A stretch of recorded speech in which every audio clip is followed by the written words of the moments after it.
My parents sued me for leaving them and convinced my brother to beat me up because they only cared about money. I've been debating whether to share this for some time now, but honestly, I just need to express everything. Perhaps someone here has experienced something similar, or maybe I simply need to vent. So, here it goes. I think it's best to start from the beginning. I've always been the odd one out in my family. Describing my parents' attitude toward me is tough, but it felt like they despised me from the start. They held a perfect vision of what their child should be, and I was far from it. My mother often said she couldn't understand me, but it went deeper than that. I believe she resented me for not being the ideal child she had envisioned. My father, on the other hand, barely acknowledged my existence unless it was to criticize my mistakes. They never explicitly said, "We hate you," but their disdain was palpable in everything they did. They would lavish praise on my older brother, the epitome of a perfect son to them. He was always achieving the milestones that mattered to them. Top of his class, star athlete, admitted to an Ivy League college with a full scholarship. They celebrated every achievement of his as if it were a grand parade. But for me, there was only silence. No congratulations, no expressions of pride, just nothing. It felt like I was either invisible or just a bother. Home life was harsh. Every minor error I made seemed like a colossal failure in their eyes. I recall being around 10 years old when I accidentally knocked over a vase.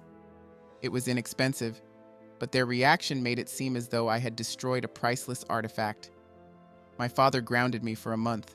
No TV, no social outings, nothing.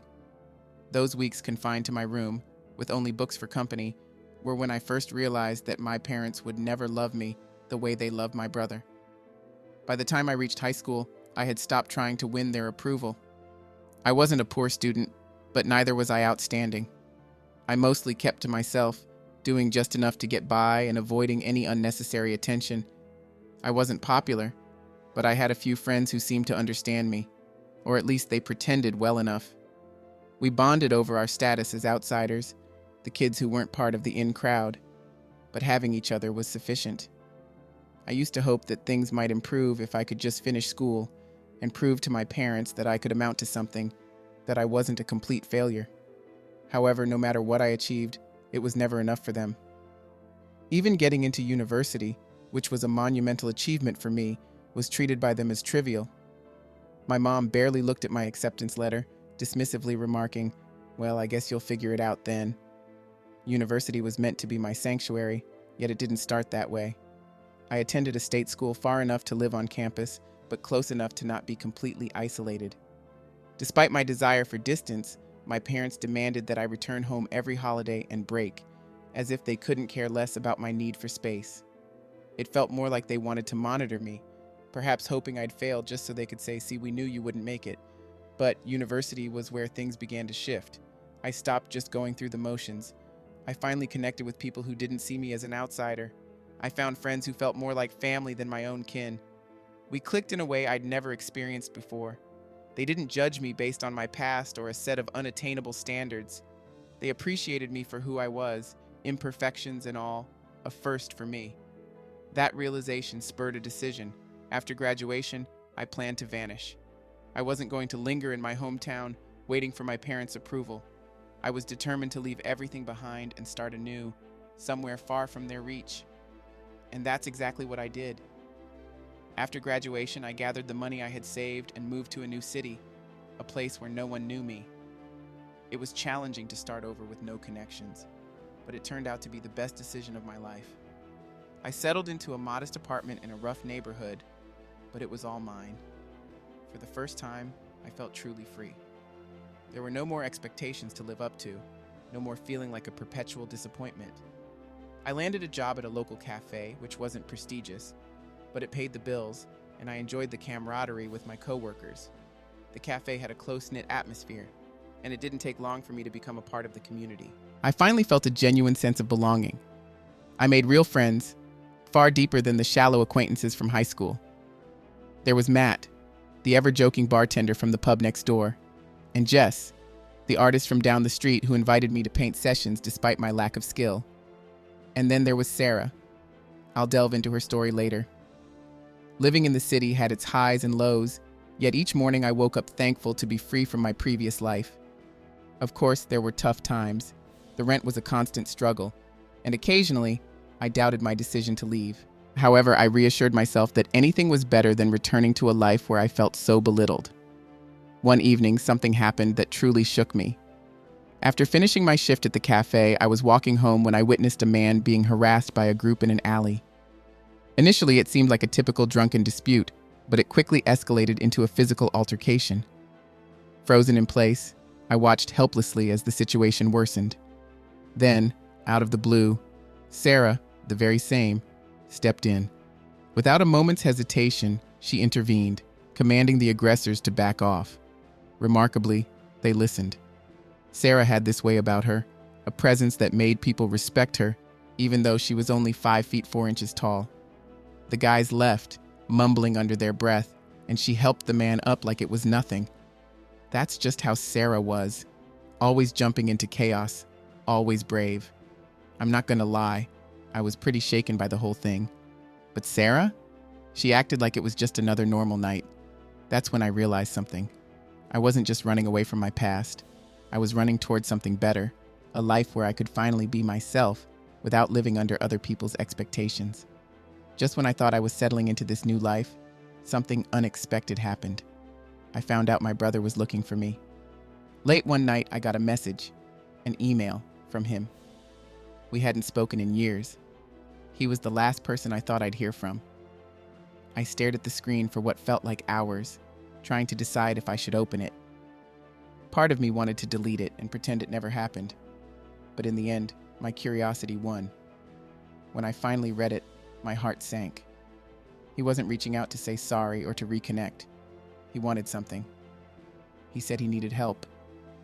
Something had gone wrong back home, something bad. I didn't know what to do.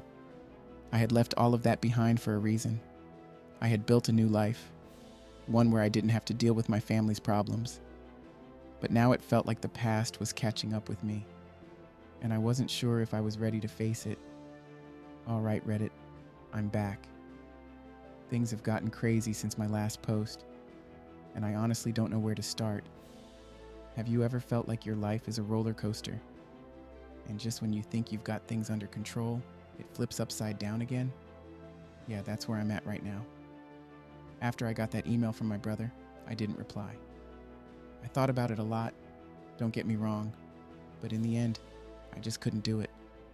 I had worked so hard to build this new life, to escape all the mess back home. The idea of going back to that, it made me sick to my stomach. It wasn't like he was trying to make amends or rebuild our relationship. He just needed something from me, and I wasn't interested in being dragged into whatever chaos was going on back home. So I decided to ignore it. I deleted the email, blocked his contact, and tried to move forward. At least that was the plan. Sarah was the one who really kept me grounded through all of this. After the incident in the alley, we grew much closer. She was brave, as I've mentioned, but she also had this grounded, practical view on life. Nothing seemed to faze her, and she wasn't the type to let anyone tell her what she could or couldn't do. I really admired that about her, and as it turned out, Sarah had some bold plans. Big plans I never imagined I'd be a part of. It all started during one of our usual nights at the local bar. I was venting about my cafe job feeling like a dead end, and how I wasn't sure what direction to take with my life. That's when she threw the idea out there. "Why don't we start our own thing?" she asked. At first, I thought she was kidding. Sure, we got along really well and we both had dreams, but starting a business together? That seemed far-fetched. But Sarah wasn't one to joke around about things like this. She'd been thinking about it for a while. She had this vision of launching a creative agency together. She pointed out that I was good with people, and I had some marketing experience from my time at university. She was a creative soul, a designer who could do everything from graphic design to web development. We'd make a great team, she said. The more we talked about it, the more it started to make sense. My cafe job wasn't going to lead me anywhere, and Sarah was stuck in freelance work that never paid her what she deserved. Why not take a risk? Why not see what we could build together? We started small, really small. We worked from our shabby apartments, taking on any project we could find. We designed websites for local businesses, managed social media for small shops, and created logos for startups that could barely afford to pay us. It wasn't glamorous at all. There were plenty of times when I thought our whole venture would collapse before it even had a chance to take off. But we kept going. In the beginning, we were barely making enough to get by. I took care of the clients, constantly searching for new business, while Sarah was like a machine behind the scenes, designing and coding nonstop. We pulled countless all-nighters, trying to meet impossible deadlines because we couldn't afford to lose even a single client. We also argued over the smallest things: how to price our services, whether to accept certain jobs, or how to handle difficult clients. Yet no matter how intense the arguments got, we always returned to the same goal: making our business succeed. Then things began to shift.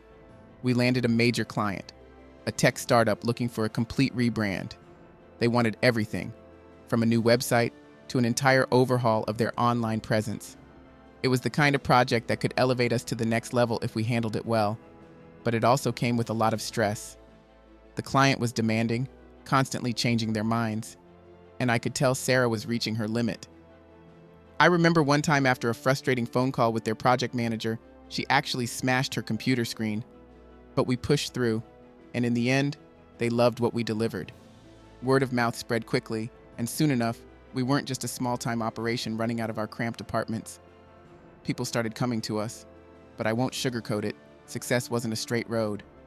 For every win, there was a setback lurking around the corner.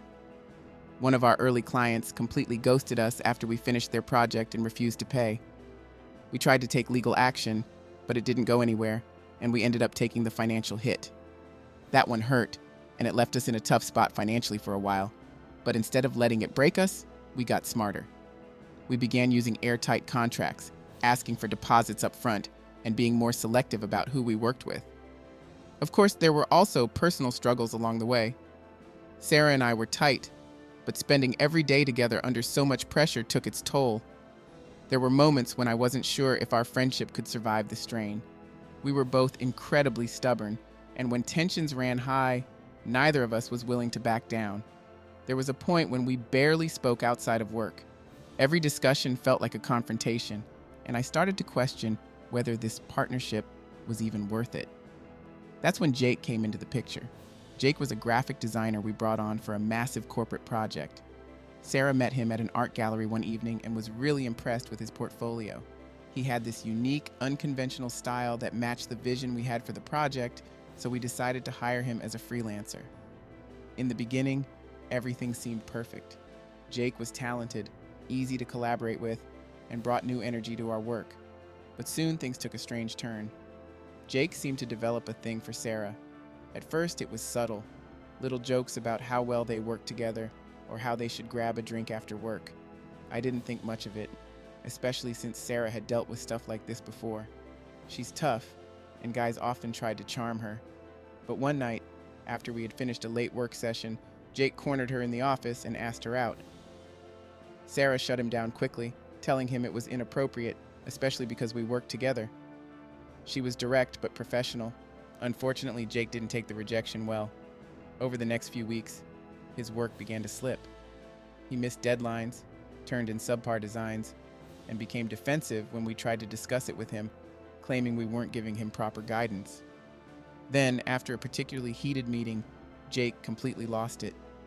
He accused me of being jealous and deliberately trying to ruin his chances with Sarah. I was stunned. There was no chance with Sarah. She wasn't even remotely interested in him, and I told him exactly that. That's when things spiraled out of control. Jake stormed out, and a few days later, we discovered that he had hacked into our company's email server.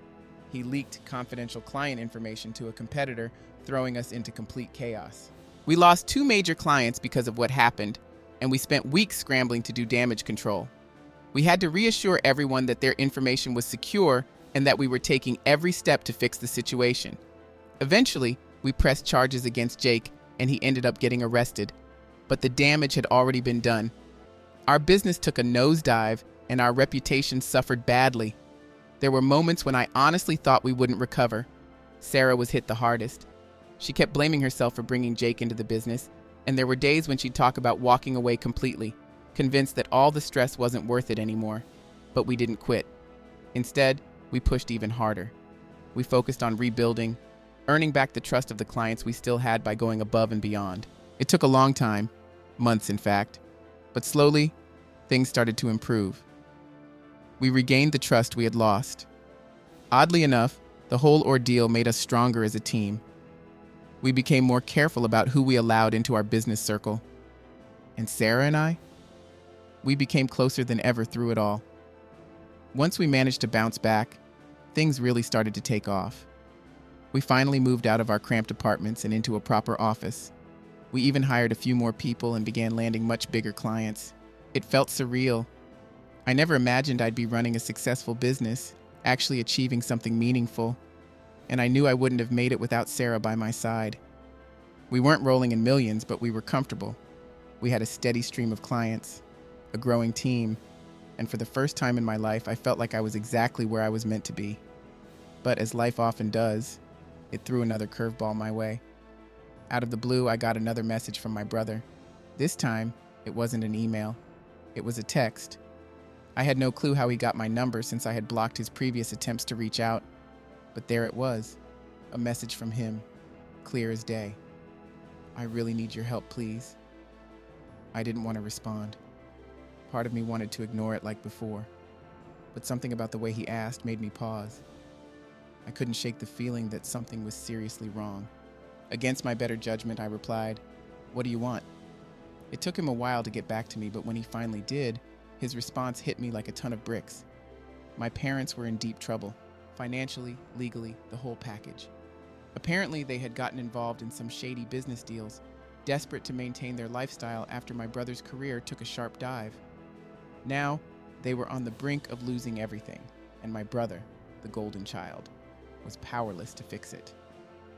He didn't outright ask for money, but it was obvious that's what he was after. He tried to pull the sympathy card, reminding me that they were still our parents and that we had an obligation to help them, but I couldn't bring myself to do it. I didn't owe them anything.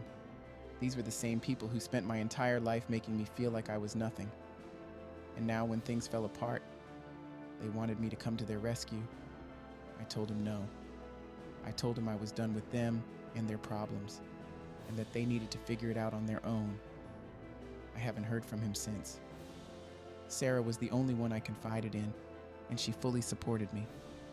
She reminded me that I had already given so much of myself to people who never valued me, and that it was okay to walk away. I needed to protect the life I had built instead of getting pulled back into the chaos I had fought so hard to leave behind. Still, there's a small part of me that wonders if I made the right choice. What if I had stayed? What if I had tried to fix things with my family? Would anything have been different? Or would I have just ended up right back where I started? I guess I'll never know. For now, I'm choosing to focus on the future. Sarah and I are talking about expanding the business, maybe even opening a second office in a new city. We've come so far, and despite all the setbacks, I'm genuinely proud of what we've achieved. I never thought I'd be in this position, but here I am. Life's unpredictable like that. Hey Reddit, I don't even know where to begin with what's been happening lately. Part of me is still in shock, and the other part is furious, like seriously angry. I've been through some rough stuff before, but this takes the cake. So, settle in, because this story is a wild one, and it's going to be long. After I ignored my brother's messages and decided not to help my parents, I thought that was it. I figured I'd made my choice and could move on with my life. But I was so wrong. About a month later, my parents showed up at my doorstep, completely unannounced. I hadn't seen them in years. Not since I left for college. The shock hit me hard. Every part of me wanted to slam the door in their faces and pretend they weren't there, but they stood on my porch, staring at me with resentment written all over them. My mom was dressed in her usual over-the-top outfit, as if she were attending a high-class event. Pearls, heels, the whole thing. My dad, though, looked exhausted, like the years had worn him down. For a split second, I almost felt bad for him. But then I remembered who they were and how they'd always treated me. That sympathy vanished fast. I barely opened the door, blocking their view inside. "What do you want?" I asked bluntly, not in the mood for any niceties. "We need to talk," my mom replied, her voice colder than I'd expected. "About your betrayal. That word caught me off guard. Betrayal? What are you talking about? I snapped back. She looked at me like I was the one being ridiculous. You refused to help your family when we needed you most. You turned your back on us. My blood started to boil. The audacity. You never cared about me, but now you want me to save you? Get off my porch. That's when my dad stepped in, his voice firmer than I'd ever heard. We're not leaving. You have a choice. Either help us, or we'll take everything you have. I couldn't help but laugh in disbelief. Take what? You've got nothing on me. But my mom moved closer, her eyes hard and cold. We've spoken to a lawyer. You owe us for your education, for all the years we supported you. If you don't help us, we'll take you to court and ruin everything you've built. That's when I realized they were serious. My own parents were willing to sue me, their child, all because I refused to give them money. I don't think I've ever been angrier in my life. I told them they were out of their minds and slammed the door in their faces. I thought that would be the end of it, but of course it wasn't. About a week later, I got served with legal papers. They were actually going through with it. My own parents had hired a lawyer and filed a lawsuit against me for neglecting family obligations or some nonsense like that. They claimed I owed them thousands for raising me and for my education. It was all a ridiculous attempt to squeeze money out of me, but it didn't matter. I had to go to court. Sarah was incredible during this time. She was just as stunned as I was, but she stood by me. Luckily, we had a strong legal team from our business, and they reassured me the case wouldn't hold up in court. Even so, the stress weighed on me heavily. The idea that my own parents would put me through this was a lot to handle. The court proceedings were a mess. My parents acted like victims the entire time. My mom cried on the stand, talking about how much they sacrificed for me and how ungrateful I was for refusing to help them. My dad sat there, stone-faced, as if I was a stranger. It was surreal, but their case was weak. Their lawyer, who seemed more interested in making a quick buck, was completely unprepared for the opposition. Our legal team dismantled their arguments, proving their claims were baseless. It was clear to everyone in that courtroom that this was just a desperate attempt to get money from me. We won, of course. I wasn't surprised, but the relief I felt was immense. The judge ruled in my favor, and my parents were forced to drop their claims and walk away empty-handed. I thought that would be the end of it. I hoped it would be. But once again, I was wrong. A few days after the court case, things took a turn for the worse. It was a quiet Sunday afternoon, and I had just finished a run at the park. As I was heading back to my apartment, lost in thought, I suddenly heard someone shout my name. I turned around, and there he was, my brother, looking like he hadn't slept in days. I hadn't seen him since before I cut ties with my parents, but it was clear something was very wrong. His eyes were wild, and before I could say anything, he started screaming at me. "You've destroyed everything! You ruined us!" I barely had time to register his words before he lunged at me. He was fast, too fast, and in his hand, he had a rusty pipe. Before I could react, he swung it at me, and the blow landed hard on my side. The pain shot through me, and I crumpled to the ground, trying to protect myself. But he didn't stop. He was out of his mind, shouting at me about how I had turned my back on the family, how everything that went wrong was because of me. He swung the pipe again and again, hitting me wherever he could, my arms, my legs. It felt like the beating would never end. The pain was excruciating, and I could hear distant voices, people shouting, but everything was a blur. I was losing strength quickly.